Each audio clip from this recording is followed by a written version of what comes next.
Hello, hello sa inyo lahat. So, ayan.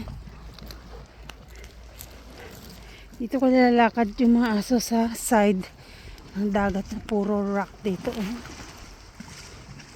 Mga puro bato-bato. Diba?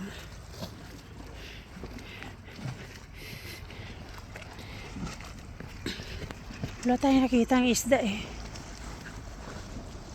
Wala na yung sunset. Natulog na.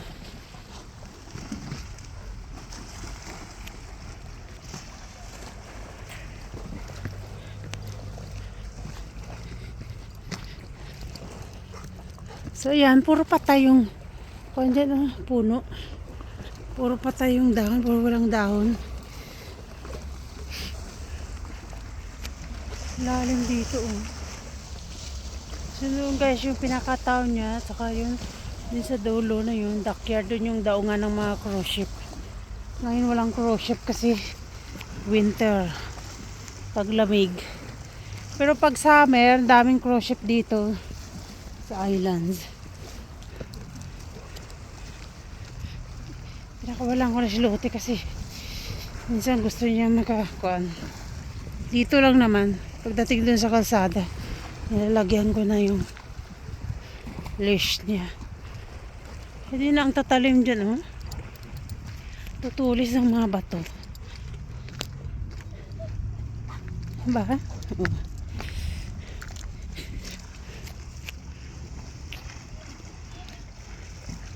Kitang-kita yung mga corals dyan sa ilalim. Mga weeds, seaweeds.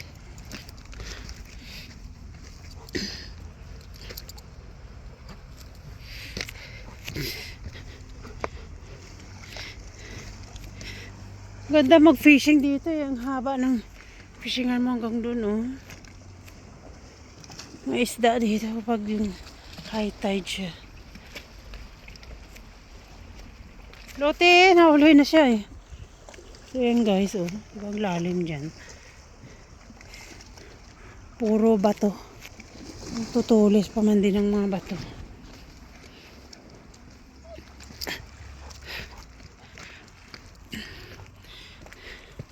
So ano oras na, alas 6:30 na ng hapon. 6:30 in the evening. Nahuli si Lotte. Come here.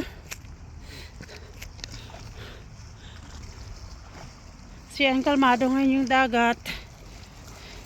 Hindi siya maalon kagaya ng isang nakarang araw na ang alon.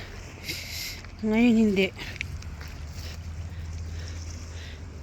Kasi medyo umaraw na siya maghapon ngayon dito. Mga nakaraang araw, nakaraang linggo, mga masungit yung panahon.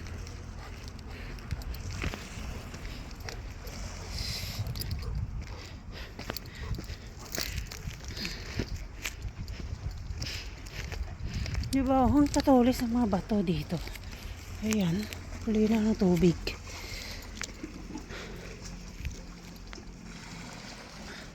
Parang hinati nila dyan, no? Doon. Hinati nila yung bato.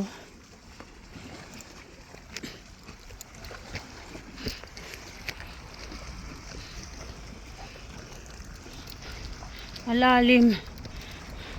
So, diba, oh, ang ganda mag-fishing dito eh. Dahil mga mackerel dito, saka yung jack. Diyan lang yung kalsada sa taas.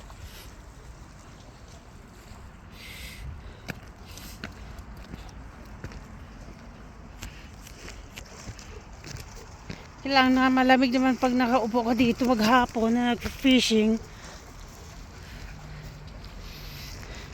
Pag summer, yun, ang ganda mag-fishing. So, ayan, doon. Huwag tayo dumaan doon kasi may butas dito. Ito ang mga Bermuda grass.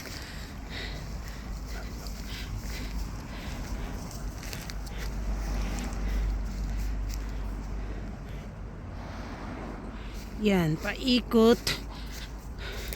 Ang taas, Marley, hindi tayo makakanhol. Wait, Lotte, wait. Wait, Lotte. Ang taas. Marley, wait. Marley, come back here. Wait. Yan. So yun lang guys. Video for today. It's nice day today. Diba? Hindi siya masyadong malamig. Okay, thank you for watching. Bye bye.